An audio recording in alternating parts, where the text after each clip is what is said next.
Fala pessoal, sejam bem-vindos ao podcast ATC. Meu nome é Kleber Almeida e hoje vamos falar sobre o programa Inspiração. Este podcast é um espaço para discussão sobre assuntos variados. A gente fala de tudo e principalmente ouve. O programa Inspiração emerge a partir de uma das nossas preocupações referentes a todos os associados que possuem problemas respiratórios. E para entender melhor estes problemas, falamos com um dos nossos alunos associados, Dr. Renato Vicente Alves.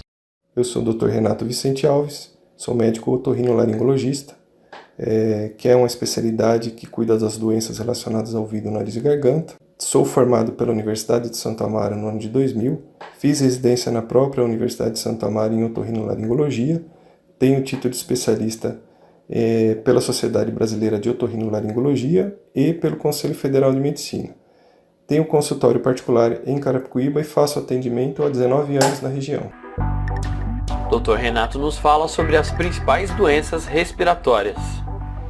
As doenças respiratórias, elas podem ser classificadas em agudas e crônicas. Entre as doenças agudas mais comuns, nós temos a gripe, que são de origem viral, sendo que o principal vírus aí que acomete a gripe é o vírus influenza.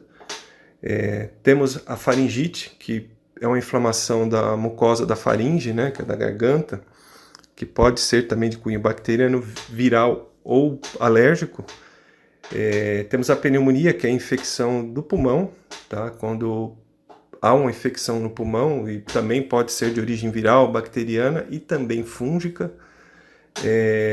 E a bronquite aguda, que é causada por vírus, na maioria das vezes, e acomete principalmente crianças. As doenças crônicas, a principal delas é a rinite alérgica, que acomete a mucosa nasal. É uma doença que praticamente metade da população da Grande São Paulo tem.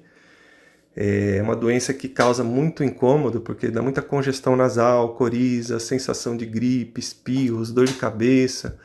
E qualquer mudança de clima, contato com pó, poeira, algum produto que tem um cheiro mais forte, já desencadeia uma nova crise. Tá? E você, muitas vezes, nessa época de meio de ano, tem muito problema e tem que ficar tratando, usando spray por um período prolongado. Temos também a asma. A asma é um processo inflamatório dos brônquios pulmonares. É um processo que acomete essa parte dos brônquios, né, gerando uma reação inflamatória que gera uma broncoconstrição, né? Você tem um fechamento dos brônquios quando você tem uma crise, né? É um problema como a rinite relacionado a clima, ambiente. Então é uma reação alérgica que é desencadeada nos brônquios que leva ao fechamento dos brônquios e a pessoa tem muita dificuldade respiratória. É uma doença que leva muito ao pronto-socorro quando está em crise, porque a pessoa não consegue respirar. Tem o DPOC, que é classificado entre enfisema pulmonar e bronquite crônica. O enfisema pulmonar é quando você tem destruição, uma inflamação dos alvéolos pulmonares que leva à destruição desses alvéolos. Você perde a capacidade pulmonar. Então você diminui essa capacidade de respiração, de função pulmonar.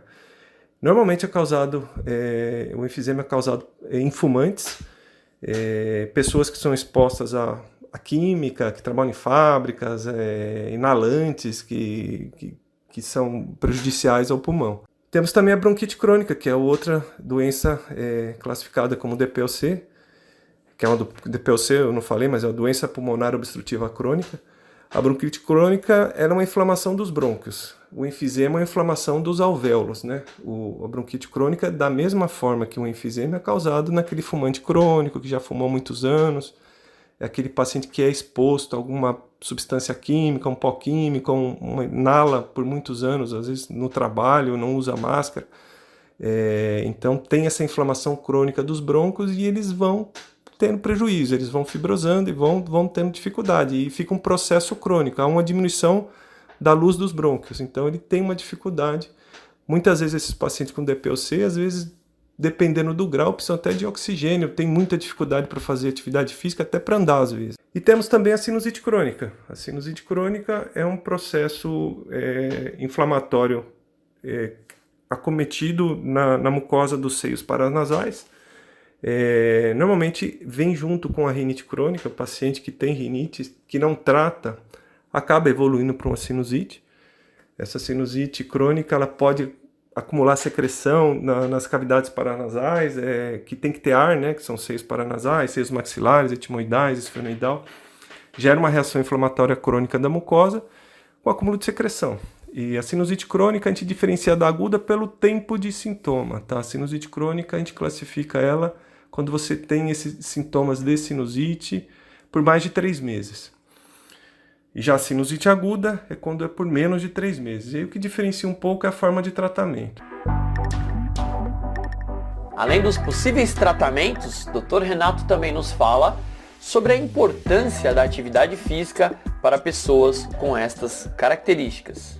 A atividade física é de extrema importância nas doenças respiratórias, principalmente entre elas a natação, tá? Por que a natação? Porque a natação é feita num ambiente onde tem bastante umidade e o ar é mais aquecido, né? Diferente de uma atividade que você vai fazer ao ar livre, que às vezes o ar está seco, ele está frio, isso aí acaba prejudicando um pouco o paciente que já tem uma inflamação já nos brônquios, que tem já um processo de rinite, inflamação da mucosa nasal, já tem uma dificuldade por falta de capacidade pulmonar, por perda de função pulmonar, por DPLC.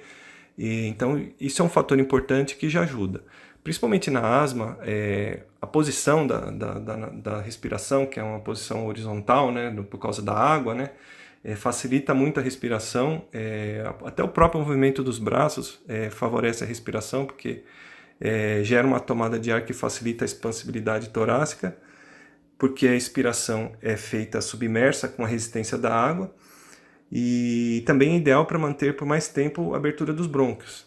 Nós temos também na natação o fortalecimento da musculatura, principalmente musculatura torácica e abdominal, tá? Que é extremamente importante para aquele paciente que tem asma, que tem DPLC. Por quê? Porque assim, esse paciente, quando tem crise, ele tem dificuldade respiratória. E se ele tem uma musculatura torácica fortificada, musculatura abdominal, ele consegue respirar melhor, tá? Ele tem uma facilidade maior para respirar.